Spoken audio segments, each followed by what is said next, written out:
So the other day I posted a photo of Barley using her Snuffle Mat. It's something that I finished making the other day, and some of you said that you wanted to see how to make one, especially because this is a good project or enrichment activity for the dogs to do inside when it's raining. We've had a ton of rain past couple days, and it's going to be raining some more for the next many, I hope. We're in a drought, so. But I wanted to show you how to make a Snuffle Mat. In case you want to make one, I am the least crafty person there ever was, and if I can do this, then you can do this. So you are going to need a few supplies. People use a variety of different things as the mat portion, sort of like the grid that you're going to make your Snuffle Mat on. Some people will get something at Home Depot that's meant to go underneath an office chair. I think the holes are bigger, and you're going to get something that's stiffer and heavier and maybe not quite as dense. What I got is I have a mat that is a sink mat. So this is something, I got this one with a coupon for Bed Bath & Beyond. Glenn picked one up for me at Target when he was there recently, so you can get them at any place that you want. This one that I got is an extra long one because it didn't cost that much extra. So it's really, really long, and I am not going to make a Snuffle Mat this big because it would take forever. But what I think I will do with this one in particular is cut it into smaller pieces. If you have a smaller one, you can give it to a dog when they're, in a crate when you're nearby if they need some quiet time, so it'll fit nicely in the crate. It might be good for dogs of different sizes or whatever. This one is just too big for me. There are ways that you could probably make it less time consuming by using fleece, that goes through multiple holes at once. That is a way that you could probably make it faster. But I wanted to show you what this looks like. So the holes, you can kind of see like this. Okay, but I want to show you what it looks like when it's finished so that you can kind of get the idea as to how it worked. So I started off with some rainbow fleece that I had that was left over from a pretty gross dog blanket from the shelter.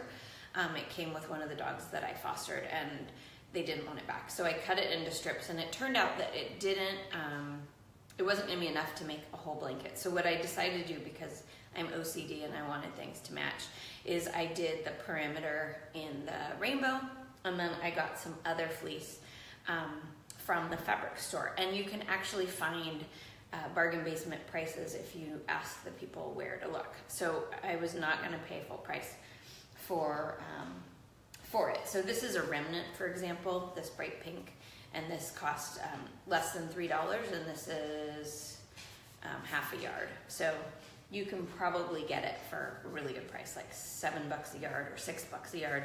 And if you get some really ugly stuff, you could probably get it even cheaper. So I got some more, and this is another one that I'll probably be using. Looks kind of like a baby blanket, but I'll cut it into strips. I think of this project, that's the part that takes the longest, is cutting it up into pieces.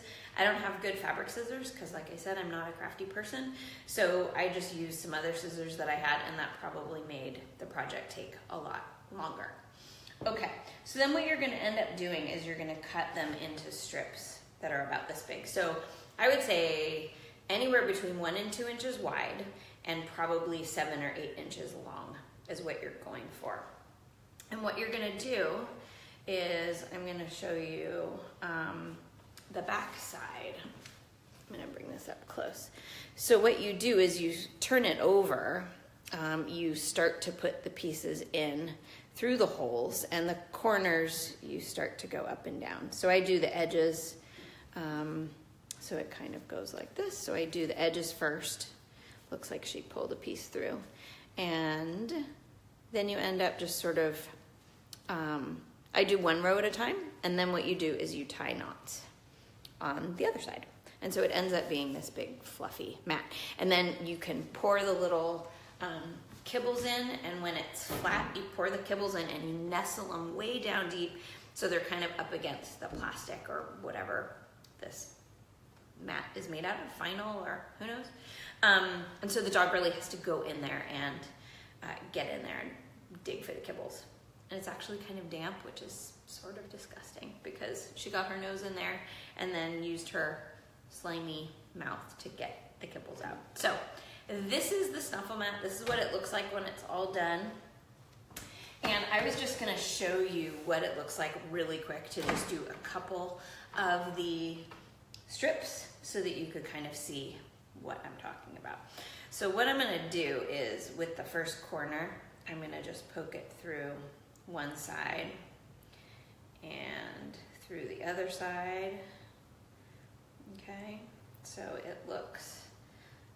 it's flat on one side and then the little tassels hang out on the other side. So I'm gonna just do like 3 so you can see what it looks like, because it's probably really boring, so I apologize for that. This is probably something that would be fun to do on the couch when you're watching TV or something. I know people who knit when they go places, and you could do this instead of knitting. It's not something I was ever good at. My grandma was amazing at it, and she knit everywhere she went. But I was not blessed with such a gift. Okay, all right, so I'm just gonna do 3. So here is the flat part, like this, it's just flat. And then I'm gonna go through on the other side, and I'm just gonna tie some knots. You want them to be firm. And I've got a good friend who's a vet. Hi, Amy, if you happen to see this. And Amy is an endoscopy specialist, and she pulls things out of dogs so they don't need surgery, like entire tennis balls and money and fleece and socks and underpants and all kinds of stuff. And Amy said that a project like this is fun and interesting, except you really have to watch the dog, and I agree. So my disclaimer here is this is not something you can set up for your dog and then go out and run your errands. You really need to be around, because certain dogs like labs or English bulldogs are pretty assertive, shall we say, aggressive with their teeth. And not aggressive like aggressive, but like they aggressively get into trouble with their mouth and they eat things. And so it would be really easy for dogs to tear these off and just eat them. So you need to know your dog before you use a Snuffle Mat or an activity like this. If they want to eat the toy, this is not the enrichment activity for you. But if they're very food motivated, like Barley is, she just left, then it's cool, because she's not going to try to eat the mat or the fleece. She's just, it looks like, sorry about that, this is the knot side and this is the flat side right there. And then eventually, if you're OCD or you're anal like I can be, then you can kind of trim it all so it's all about the same length. So that's it. That's making a Snuffle Mat. You need to have some time. You don't have to spend a lot of money depending on the size of the mat that you get. It's a great recycling project if you have fleece from other projects, or if you want to make something like this with your kids. Like I said, cutting up the strips is the hardest part, and it takes the longest. A good job for a kid to do. That's it. If you have questions, ask away. Nobody's around now because I didn't announce that I was going to go live, so people might watch the recording. If you have questions, put them in the comments below. If you have other questions about your dog or about activities to do with your dog, especially on a rainy day to keep their brain busy so they don't drive you nuts, ask me that too. And if you're local and you have any issues with your dog where you need any support, I can help you out. I've been taking a lot of classes for the past year and working at the shelter, so I have a lot more experience than I used to.